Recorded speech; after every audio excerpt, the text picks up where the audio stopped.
rendimentos recebidos acumuladamente. Esse tipo de rendimento são aqueles rendimentos, no caso, que a pessoa ganha ações trabalhistas, né, acordo entre as partes.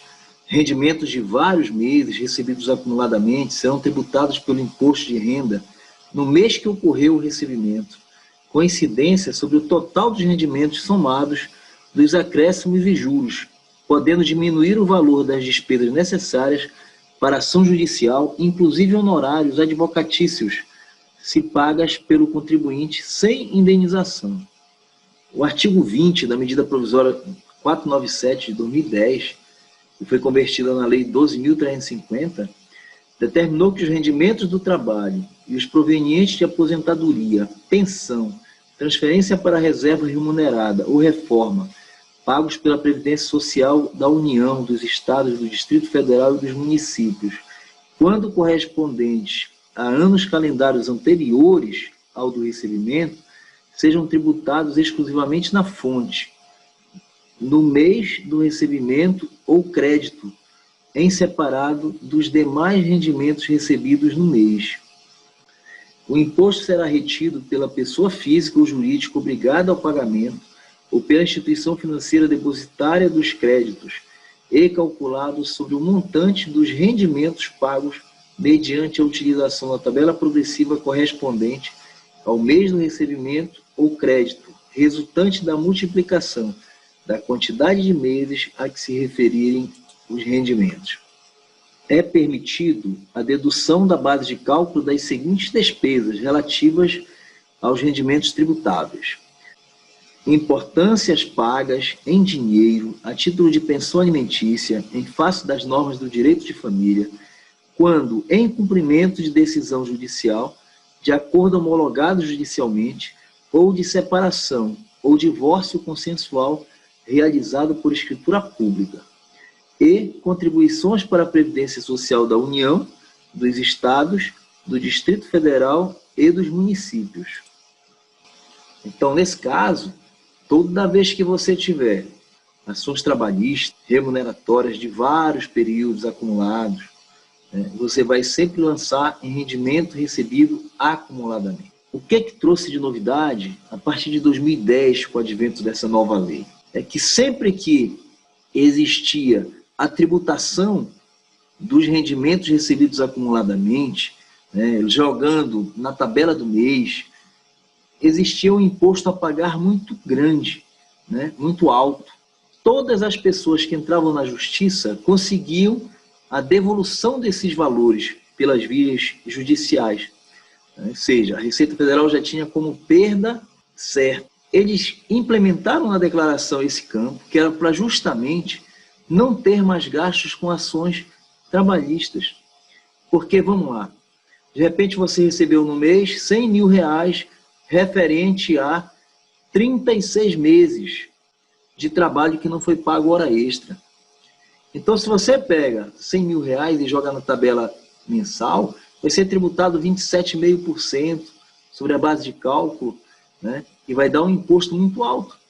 Mas, se você tivesse recebido mensalmente, no período certo, no período exato, não daria um imposto tão alto a pagar, ou talvez nem daria imposto a pagar. Então, a Receita pega, reconhecendo a perda certa, ela lança na declaração para evitar ações trabalhistas, ou seja, as pessoas não vão mais entrar na justiça para provar que aquele recurso não era tributado num mês, era em 36, 50 meses, 60 meses, que é o prazo máximo para você receber as verbas anteriores. Então agora ficou mais fácil, porque a Receita Federal gasta mais de R$10 mil por qualquer ação. Então imagina ela ter que gastar esse valor sabendo que vai perder. Vamos dar um exemplo aqui de rendimento recebido acumuladamente, que aí facilita na hora que você recebeu uma cédula C, que conste a questão do rendimento recebido acumuladamente, que é desta forma que o programa já está parametrizado para fazer. Então, numa ação trabalhista, em maio de 2020, a empresa Reforma foi condenada a pagar ao senhor trabalhista verbas trabalhistas não recebidas durante 24 meses, no montante de R$ 3.000 por mês, somando R$ 72.000 para o período. Os honorários advocatícios totalizaram R$ 6.000. Assim, os rendimentos tributáveis foram R$ 66.000, ou seja, 72.000 da ação, menos os 6.000 pagos como honorário advocatício, que na legislação permite que seja dedutível. Assim, os rendimentos de 66.000. Neste exemplo, não vamos deduzir valores a título de pensão alimentícia ou contribuição previdenciária. O primeiro ato que devemos tomar será ajustarmos a tabela progressiva vigente no mês de maio de 2020 para um período de 24 meses, conforme segue. Então, eu tenho aqui a tabela progressiva mensal, aquela que está desde 2015 e até hoje não foi atualizada, que diz que é isento até 1903,98, de 1903,99 a 2.826,65, né, 7,5% e a parcela a deduzir. Né? Então, nós temos que ver que o imposto de renda ele tem faixas de tributação e tem uma parcela a deduzir, que é justamente para não ter bitributação em cima das faixas. Neste exemplo, eu tenho que multiplicar cada faixa por 24 meses. Eu tenho que multiplicar todos os valores por 24 vezes. Né? Então, a base de cálculo da faixa 2, 45.695,52 a 67.839,60. Né? Seria 7,5% e a parcela a deduzir, 3.427,20, que é 24 vezes a faixa 2. 1.903,99 vezes 24, 45.695,52. 2.826,65 vezes 24, 67.839,60. 142,80 vezes 24, 3.427,20.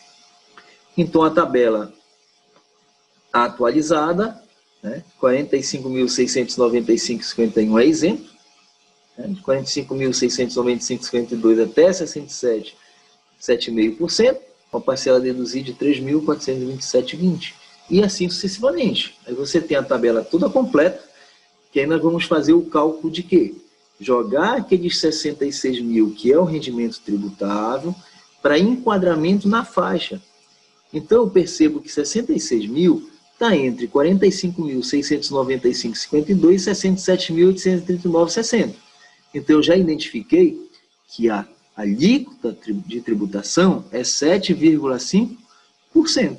Se tivesse continuado o modelo anterior, automaticamente a tributação seria em cima de 27,5% e não de 7,5%. Então, perceba que a variação aí vai na casa de 20%. Né? É muita coisa. Daria um imposto muito alto a pagar e de forma injusta.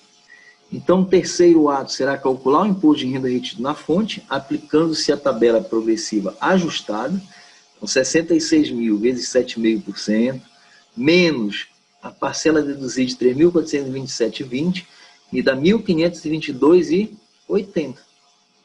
E na legislação, tem a possibilidade de o contribuinte opcionalmente adotar a opção tributária que lhe for mais favorável, entre tributação exclusiva na fonte e declaração de ajuste anual. Então, essa é a forma de cálculo toda vez que você receber uma cédula C de alguém que tenha entrado na justiça. Eu tenho que preencher de acordo com o que consta na cédula C. Aquilo que consta na cédula C é como foi informado para o fisco, como é que está na base da Receita Federal. Então, eu tenho que cumprir aquilo que está lá dentro, aquilo que está evidenciado na cédula C, para não ter problema e não ter o risco de cair na malha fina.